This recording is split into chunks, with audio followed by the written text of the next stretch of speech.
Idina is the new album from Idina Menzel, star of Rent and Disney's Frozen. We have a few autographed copies.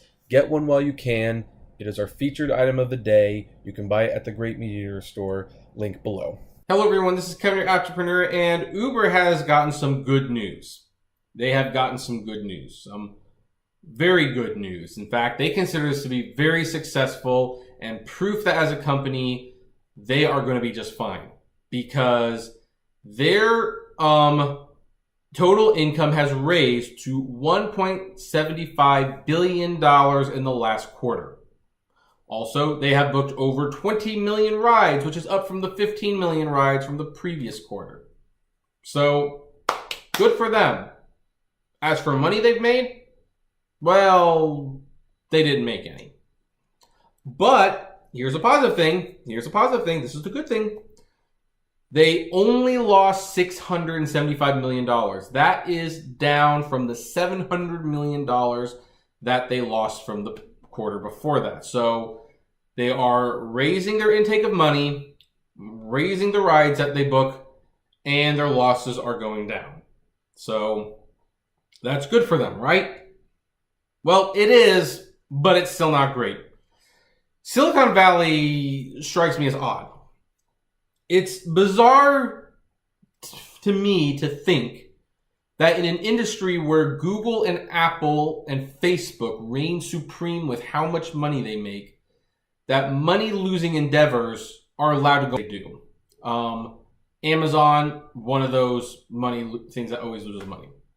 YouTube, I'm sorry to say, always losing money. But it's part of Google, so it's got a parent company to kind of offset some of those losses. And, of course, Uber. Uber, when I started doing this, had somewhere around $10 to $12 billion in the bank. Due to the various losses throughout the years, I hear they're now down somewhere between $10 billion, and there's an incoming lawsuit that the vast majority of that away from them.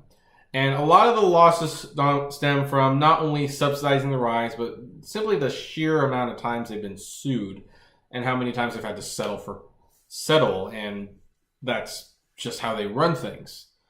So it's weird that Uber is still more or less bragging that they're going to be fine and they're still losing more than $500,000. And this wasn't in the year, this was in the quarter.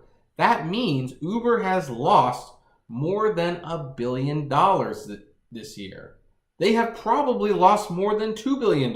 They will probably lose $3 billion before the end of the year, which is what they have lost the last couple of years.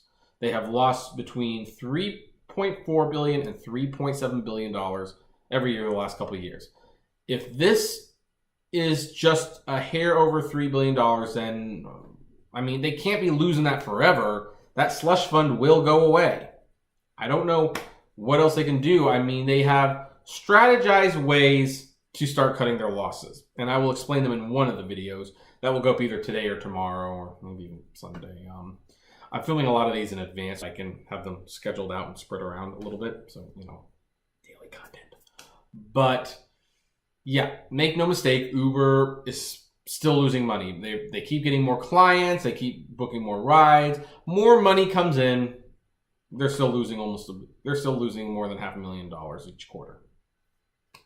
That's not sustainable, as they say. It's not sustainable. But what do you guys think? Do you think this is good news for Uber? Do you think this is a sign that the public really doesn't care what's going on with the Uber controversies? I actually kind of wonder if anyone really knows what's going on. I think only the drivers are aware sometimes. I would love to know. Comment below, like, favorite, share, subscribe. If you enjoyed the videos I make, consider becoming a Patreon member for as little as $1 a month. Or for $5, you can get access to exclusive Patreon videos that you won't find anywhere else.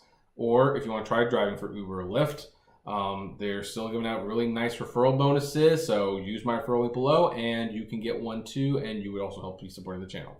As always, flame responsibly. Have a good one.